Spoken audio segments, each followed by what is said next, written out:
Magandang araw mga kaibigan.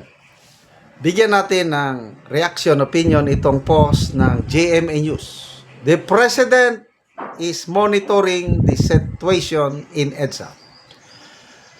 President Bongbong Marcos has canceled his engagement outside the palace today.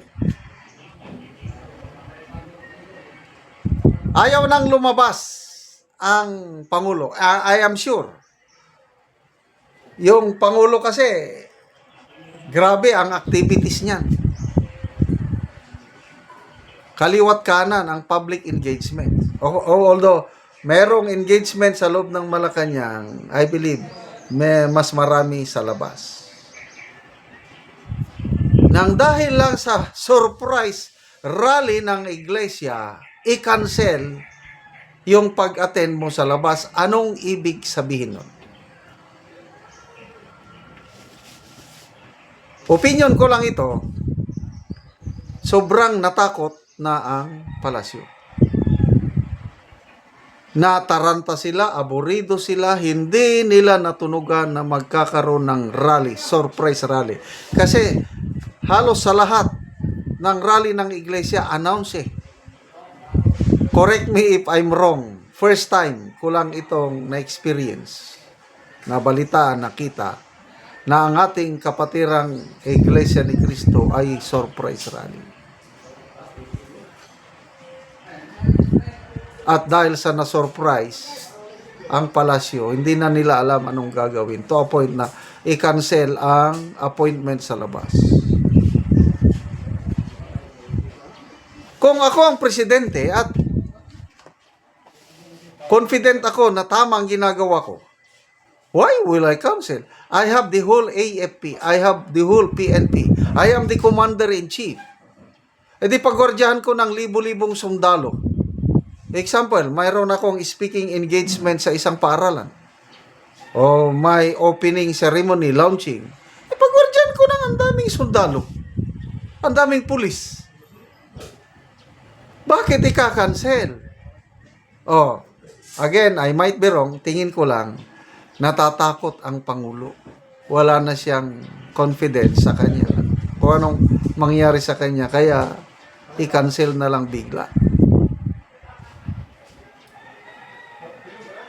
Kaya, mapakanta. Kung ganitong, either, I don't know how do I feel now. Nalulungkot ba? Natutuwa? Hindi ko. Basta na-shock ako, na-surprise ako nitong rallying ito ng iglesia. Hindi ko maipaliwanag ang aking damdamin.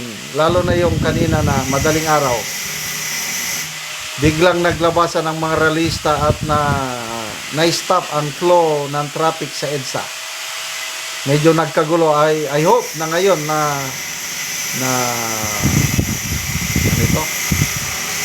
naayos na. Kasi kawawa naman ang mga motorista. Ilagay nyo ang sarili nyo, mga kaibigan. May importante kang lakad ngayon. Hindi ka makabiyahe dahil na-block ang EDSA. Diba? Nakakadismaya. Sana naman naayos na. Sana pwede nang makadaan ang mga motorista sa EDSA. Huwag nyong idamay ang mga motorista dahil wala silang kasalanan. Biktima rin sila sa kapalpakan ng gobyernong ito. So, i-monitor natin. Sana hindi ito mauwi sa kaguluhan.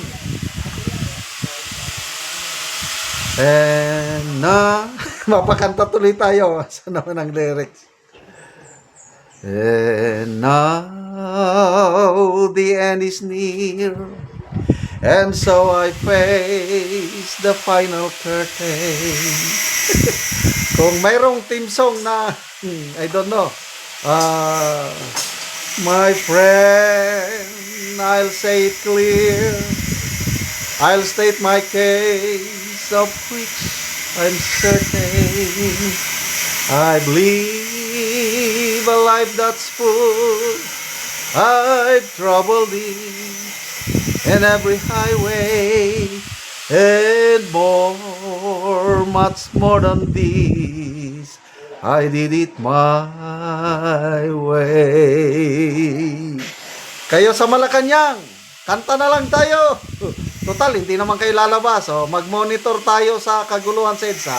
Kanta-kanta na lang tayo ng My Way. Regret I've had a few, but then again too few to mention. I did what I had to do, and saw it through without exception. I planned each chartered course, each careful step along the byway, and more, much more than this, I did it my way. Yes, there were times, I'm sure you know, that I thought much more than I could chew. But through it all, when there was doubt, I ate it up and spit it out. I faced it all and I stood tall and did it my way. Tama na. Ninenervyos na po sila, mga kaibigan. Pero mo yan, presidente ka, commander-in-chief ka.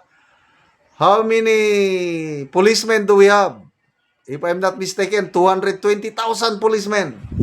Armed Forces of the Philippines, 140,000. They are at your command. Bakit ka takot lumabas? So, maraming salamat sa mga kapatiran natin sa Iglesia ni Cristo. Alam ko, sakripisyo rin ito sa kanila. Nag-absent sila sa kanilang mga trabaho, gumastos sila, naiinitan sila. It's a sacrifice. But then, it's worth the sacrifice. Dapat, huwag tayong tumahimik. Ang panawagan ng iglesia is accountability, transparency, i-stop ang korupsyon. Yan ang ginagawa ni Senator Marcoleta sa Senado. And dahil sa kanyang kasalanan sa pag-iingay sa flood control scandal, nalalapit na po, arestuhin nila, ikulong ang ating minamahal na Senator Marcoleta. Kaya laban lang, mga kapatiran, iglesia ka man o hindi, ipagdasal natin, suportahan natin si Senator Rodante Marcoleta. Salamat mga kaibigan sa inyong pagsubaybay sa channel na ito. Nakakatulong kayo ng malaki sa tribong Talandig ng Bukidnon dahil ang income natin sa channel na ito is pantulong po sa tribo. Namimigay tayo ng libreng yero at pako para makapagpatayo sila ng mas maayos na tirahan. Panoorin nyo ang video na ito. Muna ni sila ang natagaan og yero. So muna ni ang gihatag sila nga yero. Salamat kayo sa Ginoo og nahatagan nami og sen makaatop na gyud me. O muna ni sila. Salamat pud kayo sa naghatag. O muna ni ang nahatag sa ila nga yero. So mag-atop na ni sila karon. Yan ani pa video sa utapon sa lang. Yan ni sila una pa.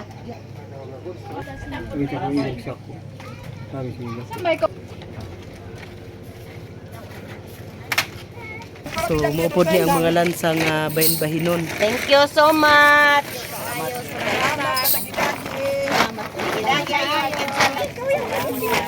Salamat sa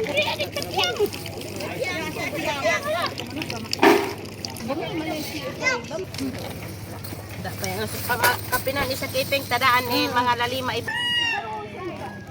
patigsoon. O karon muna ni ang atop sa natagaan namo karon og yero. So dagko na gyud og buslot.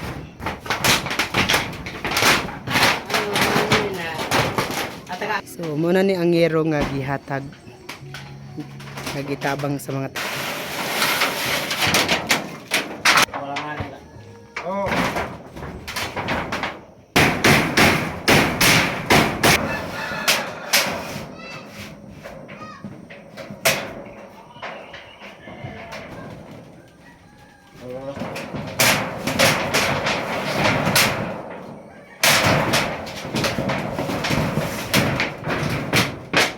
Ug karon humanagid sa pag-atop ang among ginatabang nga yero. So maayo na gid nga tan-aw. Salamat kaayo. Pasalamatan ako ang labaw ang Ginoo og samot na gyud ang naghatag ani. Salamat gid kaayo. Thank you. Salamat.